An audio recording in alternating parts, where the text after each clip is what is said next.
Okay, everywhere you look, artificial intelligence. I mean, it's not just a buzzword anymore, is it? It's like this foundational force changing everything. Industries, the market.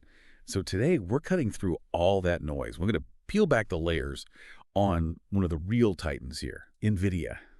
Yeah, we're diving deep into this semiconductor giant, especially with their second quarter earnings coming up August 27th, 2025.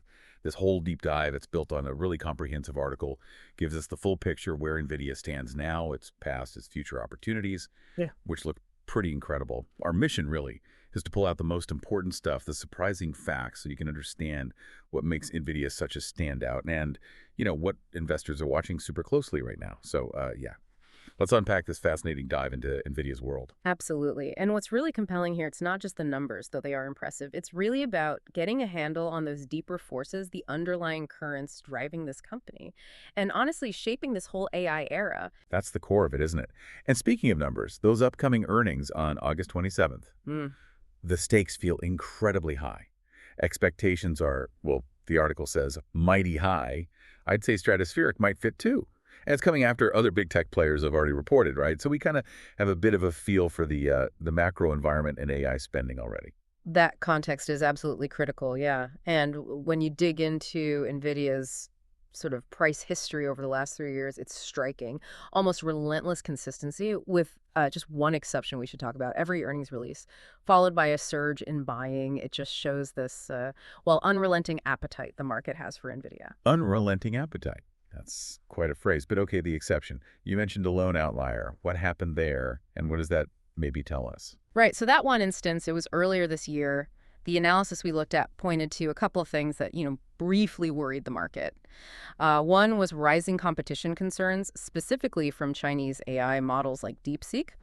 And the other was some, let's say, uncertainty around President Trump's new tariff agenda at the time. Okay, so DeepSeek and tariffs. Briefly put a dent in things, it sounds like, but not a long-term problem. What changed? Exactly. The source material makes it pretty clear those fears kind of faded pretty quickly. The bigger picture, the takeaway that you just can't ignore, is that NVIDIA has been a standout winner. I mean, truly generational over the last few years. Its stock price has basically climbed right alongside the rise of AI itself, almost symbiotic. Okay, so we've seen this incredible run, but the market, it never looks back for long, does it? The real question now is, what should we be listening for on that August 27th call? What signals tell us this story is, far from over? Right. And if you connect the dots, it's clear the market isn't just looking at one quarter's results. That's too short term. They're hunting for signs of sustained long-term growth, real staying power. Which brings us to the big question. What are those powerful long-term tailwinds that could keep pushing NVIDIA forward? That is the core question. Yeah. We know the basics, right? The AI boom, fueled by huge demand for their GPU's graphics processing units and that CUDA software system. And yeah, okay, there's competition, AMD stepping up, Broadcom's doing custom chips. But that foundational demand for NVIDIA stuff has been immense. Immense is right. And a huge driver, a colossal one, comes from the hyperscalers, as the article calls them. We're talking just mind-boggling amounts of money, capital expenditure from the biggest tech companies for AI infrastructure. Take Meta Platforms. They've significantly expanded their budget. There's a $14.3 billion investment in Scale AI I mentioned. And they even launched Meta Superintelligence Labs, MSL. Wow, $14.3 billion in Scale AI alone. That's not just spending, that's a massive bet. What about the others? Google's parent, Alphabet. Oh yeah, Alphabet's right there too. Ramping up spending on servers, data centers, the whole build-out. And they're definitely not alone. Amazon, Microsoft, also massive CapEx commitments. You add up just those four, Meta, Alphabet, Amazon, Microsoft, and the estimate for AI infrastructure spending this year is around $340 billion. $340 billion, just this year. Just this year. And what that number really tells you is AI isn't optional anymore for these guys. It's like the new cost of doing business. It's fundamental to their future investment. Truly staggering. But it's not just the big tech companies, is it?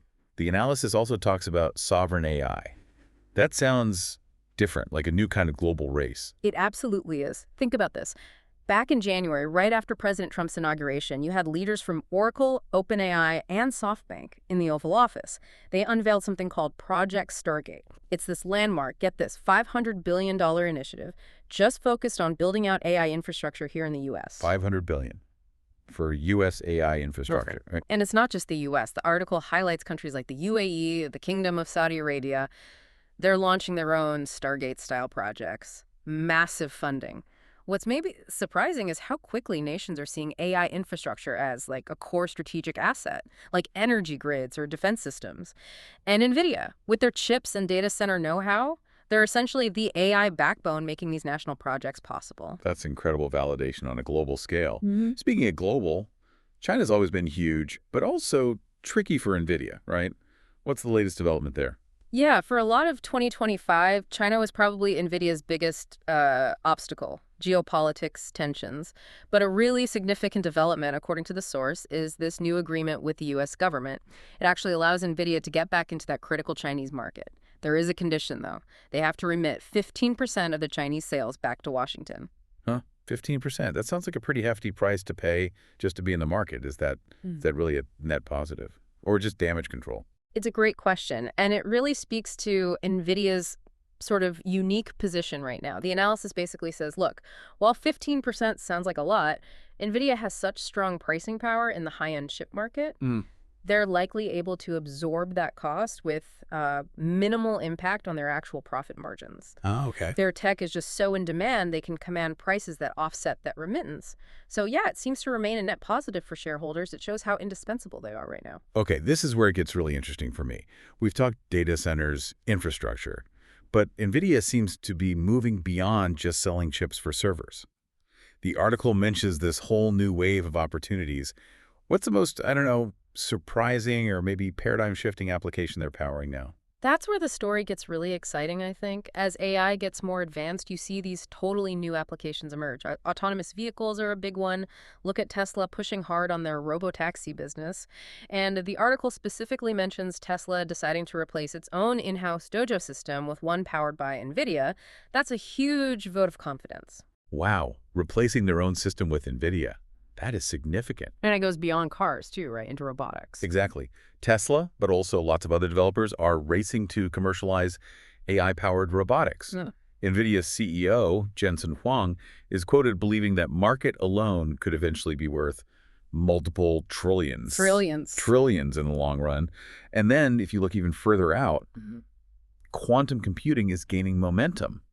That points to a need for completely next-generation hardware and software.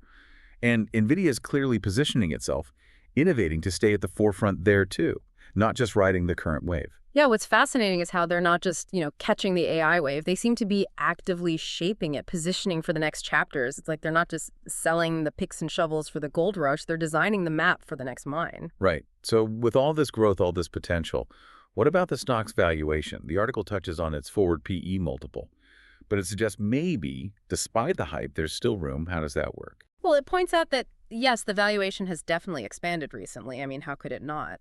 But interestingly, the shares still trade at a discount compared to where they peaked on a forward earnings basis previously. Wait, hold on. A discount?